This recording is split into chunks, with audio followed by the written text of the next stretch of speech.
So none of these games I'm listing are terrible. The reason they're disappointing is because I had a certain standard and it just didn't live up to that standard.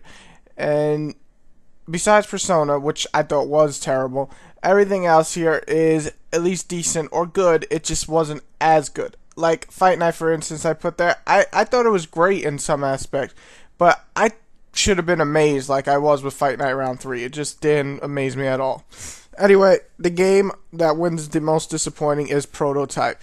Simply because Prototype, I loved the look of it, I loved the idea of it. I played at the fucking Comic-Con, and I played for 5 minutes. I was like, wow, this is so awesome, action-packed. I can't wait to get the game and get all these new powers, and this cool story is going to be really cool to unravel, and the story just didn't do shit for me. The powers were boring after like the first 2 hours.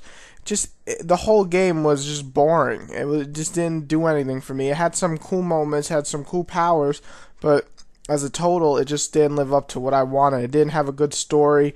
The graphics were okay. The design was decent. You know, it was basically a decent game at best for me anyway. And it is easily the most disappointing this year. The others were disappointing, especially Fight Night. I wanted it to be amazing. I thought it was great in most aspects, but it just didn't amaze me. And the same thing with Killzone. I wanted it to be better than it was.